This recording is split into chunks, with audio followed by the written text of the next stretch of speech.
О, ассаламу алейкум, Айнар жана мырзалар, жалпы унаа сүйүүчүлөр. Бүгүн биз сиздерге Ош шаарынан сатыла турган Toyota Highlander унаасын тартып көрсөтөбүз. Бул 2007-жылы чыгарылган кыймылдаткычынын көлөмү 3.3 гибрид достор. Бензин менен жүрөт. Анан расходторуну өзүңүздөр жакшы билесиздер, видеонун жүрүшүндө айтып өтөбүз.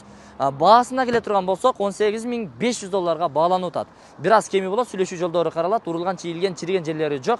Айтор, айдайсыз, минесиз, жыргайсыз. Айыл жергесине, тоо таштарга, деги койчу шаарга дагы көп жараша турган унаа эми сиздерге жарашып калар. Алыңыздар. Буюрса, бул иштен үйгө, үйдөн ишке эле айдалып жүргөн унаа.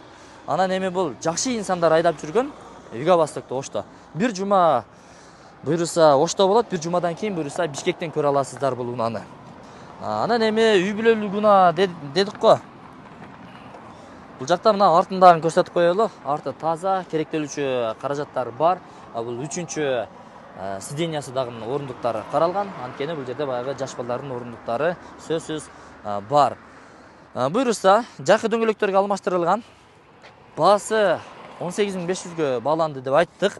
Анан эми комплектациясы кандай болуп калат экен, эми Highlander айдагандар өзүңүздөр бир баамдап көрүңүздөр. Анан сиздерге мына старт стоп. Дагы бир басканда мына 286.000 пробег жүрүптүр. Абалы жакшы. Айтор, кимге буйрусун? Албетте, ушул унаанын ээсине окшош ак жолтой жакшы адамдарга буйрусун дейли.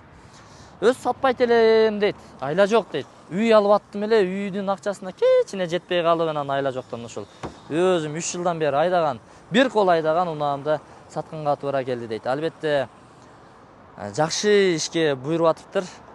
Соопчулукка, жакшылыкка себепчи, шериктеш болуп каласыздар. Буйрусун сиздерге.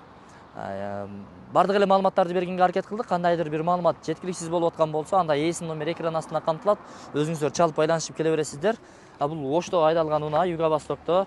Анан эми документтери юридический жактан таптаза. Салон тим эле сонун жыттанат го, чиркиндики. Сонун жыттанат го. Мына бул жактарды дагы бир тартып көрсөтүп коелу. Заводской жыттанат десем, сал учуруп койгон болом, Кыскасын айтканда, химиска кылганбы, же ушундай айдайбы, айтор, таптаза экен. Лайктан басып комментарий жазып коюңуздар, дагы ушундай унаа издегендерге бул видеону жөнөтүп коюңуздар. Мен бул чыгарылышты жыйынтыктадым. Бир жумадан кийин Бишкектен таба аласыздар бул унааны. Андыктан сиздерге буйрусун. Мен жыйынтыктадым. Туугандар, заводской эле, запасной дөңгөлөгү биякта экен. Ошол эми. Ассаламу алейкум.